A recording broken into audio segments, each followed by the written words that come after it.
नमस्कार, SRB news देख रहे हैं आप। मैं हूं देवेंद्र कुशवाहा। उत्तर प्रदेश में पंचायत चुनाव चल रहे हैं। त्रिस्तरीय पंचायत चुनाव, जिला पंचायत, क्षेत्र पंचायत और ग्राम पंचायत के चुनाव हैं। कई जगह पर्चे भरे जा रहे हैं, प्रत्याशी चुनाव प्रचार कर रहे हैं, लेकिन इसी में कोविड ने दस्तक दी है और रफ्तार भी पकड़ी है। दूसरी लहर आ चुकी है।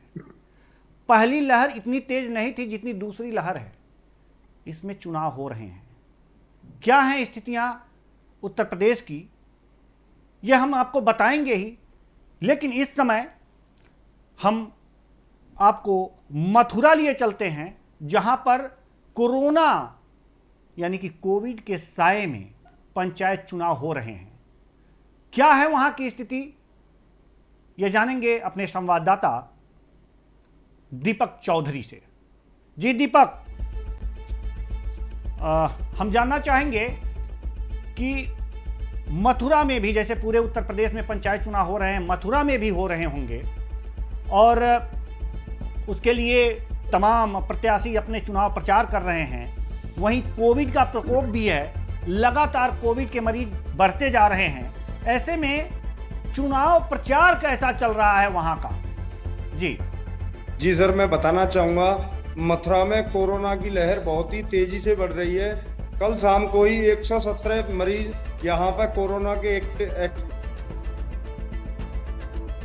हुआ है और वहीं पे अगर देखा जाए तो प्रशासन की तरफ से कोई भी लापरवाही अभी तक नहीं बरती जा रही है। साथ ही अगर त्रिस्तरीय चुनाव की बात की जाए तो त्रिस्तरीय चुनाव में सभी प्रत्याशी अपने अपना दमखम आजमा रहे हैं, लेकिन उनके लिए एक गंभीरतापूर्ण विषय कोई चुनाव प्रचार नहीं कर सकता है। उसी को लेकर प्रत्याशी 4 से 5 आदमियों के बीच कोविड के नियमों का गाइडलाइनों का पालन करते हुए प्रचार प्रसार कर रहे हैं। और यहाँ पर क्योंकि सबसे लास्ट में चौथी चरण में मतदान होना है, इस वजह से थोड़ा सा लेट सीटें क्लियर हो पाई हैं। लेकिन आज राष्ट्रीय लोकदल ने 2 वार्डों की सीटें क्लियर की हैं, जहां जिला पंचायत वार्ड 5 आता है और 29 वार्ड आता है, जहां से राजपाल सिंह भरंगर जी की सीट क्लियर हुई है। और मैं आपको बताना चाहूंगा कि राजपाल सिंह भरंगर जी आज गांव छौली में प्रचार प्रसार करते हुए भी नजर आए, जहां उन्होंने कोविड के पूरे गाइडलाइनों का पालन करते हुए प्रचार प्रसार किया, जहां उनके साथ 4 से 5 आदमी ही नजर आए। दीपक, हम राजपाल जी से भी बात करेंगे, लेकिन पहले हम जिले की स्थिति आपसे जानना चाहते हैं कि आखिर जो कोरोना की गाइडलाइन प्रशासन ने बना रखी है, क्या जो चुनाव प्रचार कर रहे हैं जो नेता या उनके समर्थक, वो कोरोना गाइडलाइन की पालन कर रहे हैं या फिर कोरोना गाइडलाइन का पालन नहीं किया जा रहा है? सर, मैं बताना चाहूंगा, अभी तक जहां पर हमारी आईबीएन भारत की टीम पहुंची है, वहां पर देखा गया है 2-3 पंचायतों में जहां पर कुछ प्रधानों द्वारा चुनावी गाइडलाइन का पालन नहीं हो रहा है। लेकिन जब हम आज छौली पहुंचे तो वहां पर देखा गया कि राजपाल भरंगर द्वारा पूरा गाइडलाइनों का पालन किया गया और साथ ही सभी लोग मास्क में और चुनाव के मास्क में दिखे। जी, अच्छी बात है। मास्क ही सिर्फ जरूरी नहीं है, जरूरी है सैनिटाइजर भी, क्योंकि एक जगह से दूसरे जगह लोग जा रहे हैं, 4-5 लोग जा रहे हैं, लोगों के घरों में मिल रहे हैं। ऐसे में सैनिटाइजर भी अपने पास रखा होना चाहिए। तो कुल मिलाकर के कोरोना की गाइडलाइन कुछ प्रत्याशी और उनके समर्थक पालन कर रहे हैं, आपका कहना है, लेकिन कुछ जगहों पर यह भी देखा जा रहा है कि कोरोना गाइडलाइन का पालन नहीं किया जा रहा है प्रत्याशियों और उसके समर्थकों द्वारा। तो जहां पर कोरोना गाइडलाइन का पालन नहीं किया जा रहा है प्रत्याशियों और समर्थकों के द्वारा, वहां पर प्रशासन उनके प्रति क्या रुख अपना रखा है? जी दीपक। जी, मैं बताना चाहूंगा, अभी तक मथुरा में क्योंकि चौथे चरण में चुनाव होना है और जब चौथे चरण में चुनाव है मथुरा में, तो चुनावी कुछ गाइडलाइन अभी तक नहीं आ पाई हैं। उन्हीं को देखते हुए प्रशासन रोजाना बैठक कर रहा है और मंशा बना रहा है आखिर कौन सी गाइडलाइन होंगी जिनका विशेष रूप से 12 तारीख तय की गई है। भले ही चुनाव की कुछ गाइडलाइन ना हो, लेकिन कोरोना की गाइडलाइन तो है ही और उसको पालन करना है। लेकिन दिक्कत यहाँ पे यह है, मेरा प्रश्न ये है कि अगर जो प्रत्याशी और समर्थक जो चुनाव लड़ रहे हैं, पंचायत के चुनाव लड़ रहे हैं, अगर वो कोरोना गाइडलाइन का पालन नहीं कर रहे हैं तो इसका मतलब सीधा सा होता है कि वो जो प्रत्याशी हैं, उनके समर्थक हैं, वो कोरोना को बढ़ावा दे रहे हैं। हो सकता है कि गंभीर बीमारी से लोग ग्रसित हो जाएं। ऐसे में प्रशासन उनके खिलाफ क्या एक्शन लेने वाला है या लेने का विचार कर रहा है, ये मैं जानना चाहता हूं। जी सर, मैं बताना चाहूंगा कि मथुरा में रोजाना कल भी डीएम नवनीत चहल द्वारा बैठक हुई है और बैठक में यह चिन्हित किया गया है कि जितने कंटेनमेंट जोन है जहां पर कोरोना के पेशेंट पाए जा रहे हैं वहां पर बारीकी से जांच कराई जाएगी और जांच कराने के बाद उन लोगों को कहीं भी जाने नहीं दिया जाएगा जब तक वह कंटेनमेंट जोन से बाहर नहीं होता है। एक चीज और बात सामने आ रही है दीपक की, महाराष्ट्र में कोरोना बहुत तेजी से फैल रहा है और लॉकडाउन के डर से जो वहां पर उत्तर प्रदेश से या बिहार से लोग गए हुए हैं वो वापस आ रहे हैं। ऐसे में हो सकता है कि वो रास्ते में कोरोना संक्रमित हों। पंचायत चुनाव चल रहे हैं, वो अपने गांव में जा रहे हैं, तो क्या प्रशासन उनके लिए कुछ सावधानियां रखे हुए हैं कि जिससे कि अगर जो कोई कोरोना संक्रमित वहां से आ जाए दूसरे प्रदेश से तो वहां जो जहां जा रहा है वहां के लोग उससे संक्रमित ना हो, इसके लिए क्या कोई उपाय प्रशासन ने कर रखा है या नहीं? जी, मैं बताना चाहूंगा, सबसे पहले उनकी सैंपलिंग होगी। सैंपलिंग होने के बाद वहां पर जो हमारा डिस्ट्रिक्ट हॉस्पिटल है, डिस्ट्रिक्ट हॉस्पिटल हमारे मथुरा में चिन्हित किया गया है, वहां से जो सेंटरों को भेजा जाएगा, क्वारंटीन सेंटरों पे उन्हें भेजा जाएगा। उसके बाद ही होम आइसोलेशन के लिए भेजा जाएगा, जांच करने के बाद ही। जी, तो कुल मिलाकर के जो लोग आ रहे हैं, मान लीजिए कोई मथुरा से महाराष्ट्र में है, वहां से वापस आ रहा है, ये सरकार को कैसे पता चल रहा है कि कोई व्यक्ति दूसरे राज्य से ट्रेन के माध्यम से या बस के माध्यम से आ रहा है? ये उसको सरकार को कैसे पता चल रहा है? स्थानीय प्रशासन कैसे जान पा रहा है कि उसका तुरंत टेस्ट करा ले? ऐसा भी हो सकता है कि स्थानीय प्रशासन से चूक हो जाए और वो गांव में चला जाए। क्या ऐसी क्या व्यवस्था है? क्या पहले जैसी व्यवस्था है कि उनको वहां रोका जाएगा? जी, मैं बताना चाहूंगा कि आशाओं द्वारा हर गांव में रोजाना बारीकी से जाना जा रहा है कि कौन आदमी कहां से आ रहा है और क्या हो रहा है, उसी को लेकर पूरी अपडेट रहती है। वही मथुरा प्रशासन की तरफ से आपका रोडवेज हुआ, बस स्टैंड हुआ, रेलवे स्टेशन हुआ, सारी जगह पर डॉक्टरों की टीम लगाई गई है जहां सैंपलिंग होती है, उसके बाद आते हैं। जी, ये तो बहुत अच्छी बात है। कोरोना के बचाव के लिए प्रशासन ने कड़े कदम उठा रखे हैं और बहुत ही एहतियात बरत रहा है। लेकिन प्रत्याशी, जैसा कि आपने कहा, कुछ प्रत्याशी ऐसे हैं जो कोरोना गाइडलाइन का पालन नहीं कर रहे हैं और उनके लिए भी जो स्थानीय प्रशासन होगा वो जरूर सख्त कदम कुछ न कुछ जरूर उठाएगा। फिलहाल हमारे जैसा कि आपने पहले ही बताया कि जिला पंचायत सदस्य राजपाल जी प्रत्याशी, माफ कीजिएगा, जिला पंचायत प्रत्याशी राजपाल शाह जी आपके साथ वहां पर मौजूद हैं और मैं जानना चाहूंगा कि आखिर वो इस कोविड के साए में किस तरह से प्रचार कर रहे हैं। जी राजपाल जी, पहले तो मैं आज सीट क्लियर हुई है उसके लिए आपको बधाई दूंगा अपने चैनल की तरफ से और अपनी तरफ से। और मुझे बताना चाहेंगे कोरोना के प्रति आप पिछली साल की अपेक्षा इस साल कैसे प्रचार प्रसार कर रहे हैं और प्रचार प्रसार में आपको कितनी परेशानियां आ रही हैं अब की बार? सबसे पहले मैं धन्यवाद देना चाहूँगा दीपक जी, आपने मुझे अपने चैनल से जोड़ करके और मेरा यहाँ आपने लाइव दिया है।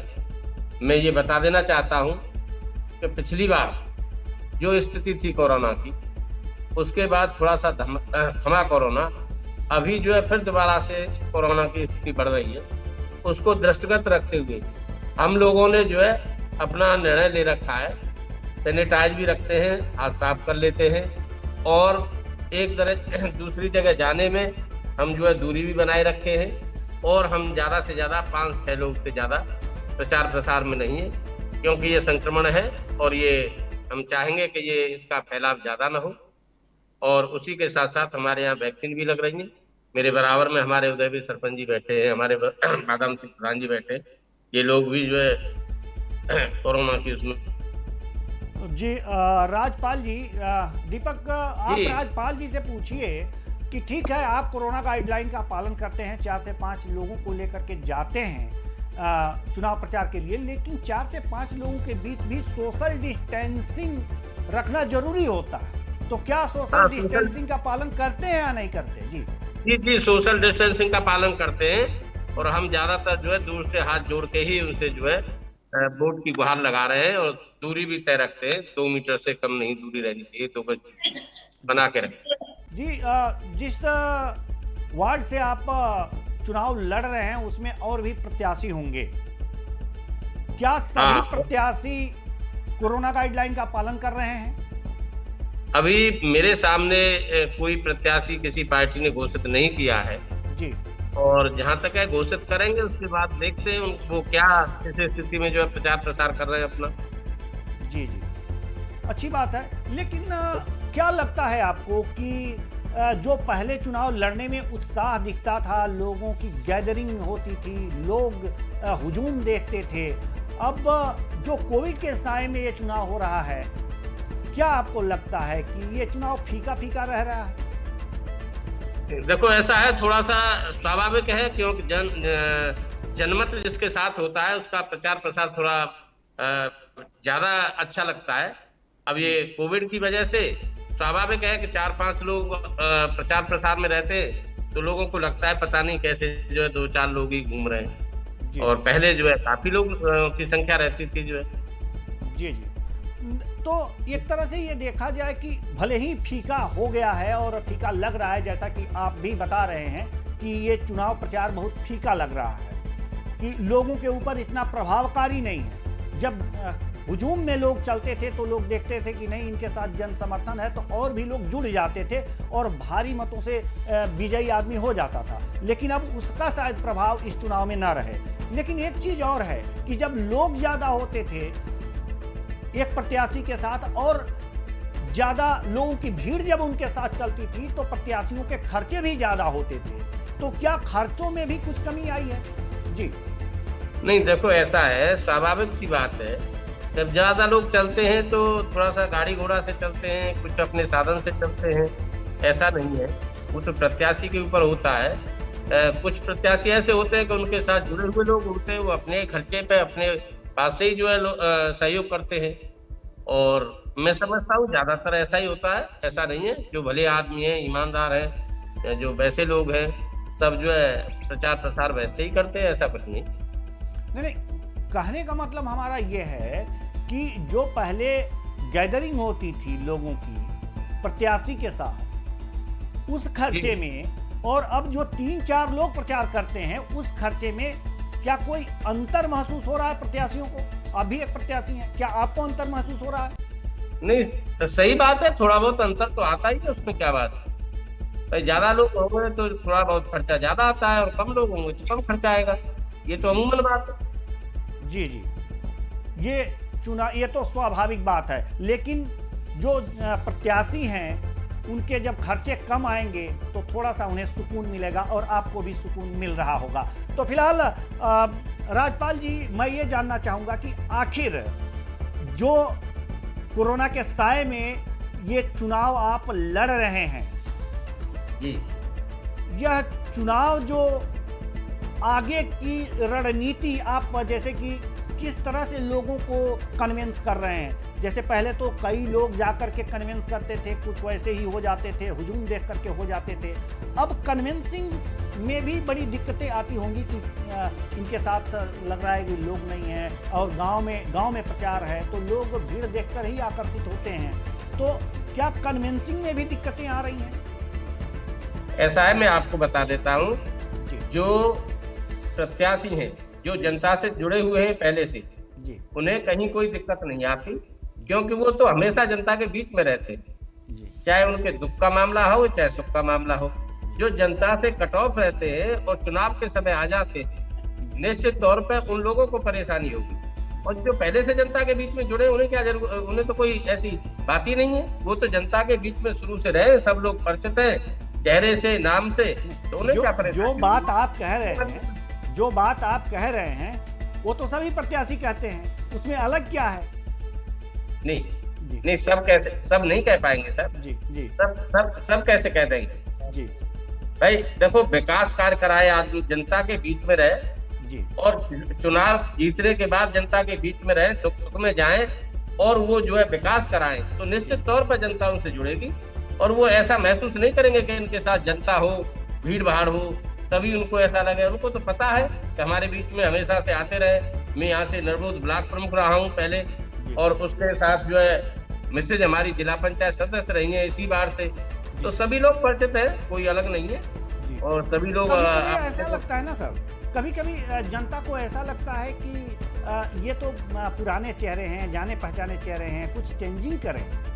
तो क्या अगर जो चेंजिंग की जो बयार है वो बहेगी तो क्या आपको घाटा नहीं महसूस होता? ऐसा है महोदय जी, मैं तो ये कहूँगा कि नए को तो जब पसंद करेंगे जब पुराना खराब हो जी। जब पुराना आदमी ऑलरेडी सही है और विकास से लेके जनता से के दुख सुख को लेके हर समय जनता के बीच में रहा है, तो वो अपने परखे हुए आदमी को ही दोबारा निश्चित तौर पर चयनित करेंगे, जो कि सामने आने वाला कभी पता नहीं कौन ऐसा कैसा भी होता है ना कि कभी ऐसा होता है ना सर कि जब लोग कहते हैं कि नहीं ये तो ठीक है, लेकिन इनसे ठीक हमें वो लग रहे हैं, अगर जो अभी जनता के बीच नहीं आए हैं, भले ही वो खराब हो, लेकिन कभी कभी जनता को लगता है ऐसा, कोई ऐसा चमत्कारिक व्यक्तित्व आ जाता है तो ऐसा लगता है। ऐसी परिस्थिति में आप कैसे जनता को अपनी तरफ मोड़ते हैं? जी जी, वैसे भी आप राजनीति के पुराने खिलाड़ी लग रहे हैं, आपका पूरा जो परिवार है जैसा कि अभी आपने बताया वो राजनीति में है, तो उस परिस्थिति में आप किस तरह से मोड़ते हैं? जी जी जी, मैंने ये कहा, दोबारा कहें जाए। जी जी, मैं ये आपसे जानना चाहता हूं कि कभी कभी ऐसा लगता है जनता को कि ये तो ठीक हैं, जो जाने पहचाने हैं, अच्छी बात है, लेकिन कभी कभी ऐसा लगता है कि उनको भी ट्राई करना चाहिए, भले ही वो खराब बाद में सिद्ध हो जाए। ये मैं नहीं कहता कि वो आपसे बेहतर सिद्ध हो जाएंगे। ऐसी परिस्थिति में आप राजनीति के मजे हुए खिलाड़ी लग रहे हैं, तो ऐसे में जनता को किस तरह से कन्विंस करेंगे अपनी तरफ, अगर जो ऐसी परिस्थिति आ जाती है तो? जी मैं आपको बता देना चाहता हूँ, मुझे ज्यादा कन्विंस करने की इसलिए जरूरत नहीं है कि मैं पूरे 5 साल जनता के बीच में रहा हूँ, जनता के बीच में रह के मैंने काम किए हैं, दुख सुख में शामिल हुआ हूँ। मैं समझता हूँ शायद क्षेत्र में शायद ही कोई होगा ऐसा व्यक्तित्व जो मेरे से ज्यादा दुख सुख में और आने जाने में या विकास में किसी ने किया हो। तो मैं अपने उस पर जो है निश्चिंत हूँ, कहीं कोई दिक्कत नहीं है मुझे, और न मेरी जनता भी ये चाह रही है कि हमने हमारे देखे परखे लोग हैं और हम आपको ही जो है दोबारा समर्थन देंगे, ऐसा निश्चित। जी जी, बहुत बहुत धन्यवाद, आप हमसे जुड़े और बातचीत किए इस चुनाव के विषय पर। अब हम जाना चाहेंगे अपने संवाददाता दीपक के पास। जी दीपक, चुनाव मथुरा में चुनाव चल रहे हैं, पंचायत चुनाव, और उनकी तैयारियों में प्रत्याशी लगे हुए हैं। जैसा कि आपने राजपाल शाह जी से आज बात करवाया और विभिन्न मुद्दों क्या मतलब वो किस तरह से चुनाव लड़ रहे हैं कोरोना के साए में, इस पे चर्चा हुई। मैं जानना चाहता हूं कि क्या प्रत्याशियों के मन में कोरोना का भय है या नहीं, क्या महसूस किया है आपने? जी मैं बताना चाहूंगा, जैसे पिछले पंचवर्षीयों में प्रत्याशियों ने प्रचार प्रसार में बेशुमार जन सैलाब के साथ जो प्रचार प्रसार किया था, वहीं पे आज उल्टा दिख रहा है। जहां भी हमें प्रत्याशी चुनाव प्रचार करते हुए नजर आ रहे हैं तो वहां 4 से 6 लोग ही नजर आ रहे हैं, और गांव में हम जब जीरो ग्राउंड रिपोर्टिंग पे गए तो वहां भी जाना कि कुछ चेहरे ऐसे हैं जिनको दोबारा से और मौका देना चाहती है जनता। वहीं यहाँ पर कुछ ग्रामीण भी बैठे हुए हैं जिनसे हम बात करेंगे, क्या क्या विकास कराए भरंगर जी ने और क्या क्या रहा आज तक, और क्या आप आगे चाहते हो। जी क्या नाम है आपका? मेरा नाम उदयपुर सरपंच है। जी मैं जानना चाहता हूँ भरंगर जी द्वारा इस ब्लॉक में विकास क्या क्या विकास कराए गए और क्या क्या आपके आगे की आपकी रणनीतियां रहेंगी भरंगर जी के लिए? देखो ऐसा है दीपक जी, जो राजपाल सिंह बरंगर यहाँ से निर्विरोध ब्लॉक प्रमुख रहे, इनकी पत्नी जिला पंचायत सदस्य रही, ये विकास पुरुष हैं। इनको ज्यादा कन्वेंशन की ज्यादा जरूरत नहीं है। ये बिल्कुल क्षेत्र के जाने माने चेहरे हैं और पब्लिक चाहती है विकास पुरुष, बिकाऊ नहीं टिकाऊ आदमी चाहिए। ये पूरी 5 साल इन्होंने बहुत मेहनत की है। हर आदमी के दुख में, दर्द में, शादी में, ब्याह में, परेशानी में आधी रात में भी टेलीफोन किया है किसी वोटर ने, आधी रात में ये हाजिर हुए। इसलिए पब्लिक तो बाहरी प्रत्याशी को कतई पसंद नहीं करेगी। ये राजपाल सिंह बरंगर के लिए 29 वार्ड की सम्मानित सरदारी आज राजपाल सिंह बरंगर जी के साथ है। जी, कोरोना को देखते हुए अब की बार आपको क्या लग रहा है कि चुनाव प्रचार फीका रहेगा या कुछ और? ये निश्चित कोरोना का ये प्रभाव है, ये निश्चित प्रभावित तो करेगा, पर इससे प्रत्याशियों को थोड़ी परेशानी तो है।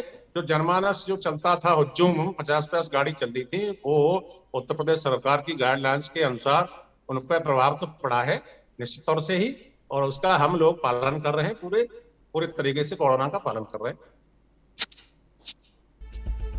इसी के साथ हम जानना चाहेंगे यहाँ के दूसरे ग्रामीण अजय जी से क्या क्या तैयारियां रहेंगी चुनाव के लिए और क्या क्या आपके यहाँ पंचायत में विकास कार्य कराए। जी अजय जी बताएंगे, राजपाल जी ने आपके यहाँ क्या क्या विकास कार्य कराए और क्या क्या आपकी चुनाव की आगे वोटिंग के लिए क्या क्या रणनीतियां रहेंगी। हमारे यहाँ राज्यपाल जी द्वारा गली से लेके और सड़क से लेके पूरा विकास हमारे प्रमुख जी ने बहुत सहयोग रहा पूरे गांव में, और आज प्रमुख जी के लिए हमारा पूरा गांव साथ और कौम एकजुट हो के लिए प्रमुख जी के लिए आधी रात तैयार है। समर्थन की बात हो या वोट की बात हो या कैसी भी बात हो, हर चीज के लिए तैयार है आज। जी दीपक, आपने प्रत्याशी से भी मिलवाया, उनके समर्थकों से भी बात की, कोरोना गाइडलाइन, कोरोना के साए के बीच जो चुनाव हो रहे हैं उसके बारे में भी जानकारी दी। आपका बहुत बहुत धन्यवाद। तो कुल मिलाकर के यह देखा जा रहा है कि उत्तर प्रदेश में कोरोना के साए में पंचायत चुनाव चल रहे हैं और प्रत्याशी कोरोना गाइडलाइन की पालन भी कर रहे हैं, लेकिन कहीं कहीं कोरोना गाइडलाइन का प्रत्याशी और उनके समर्थक पालन नहीं कर रहे हैं, जो कि ये खतरनाक स्थिति साबित हो सकती है। फिलहाल हम यही चाहेंगे कि कोरोना गाइडलाइन का पालन सभी प्रत्याशी करें। इस कार्यक्रम में बस इतना ही, मुझे दीजिए इजाजत, नमस्कार।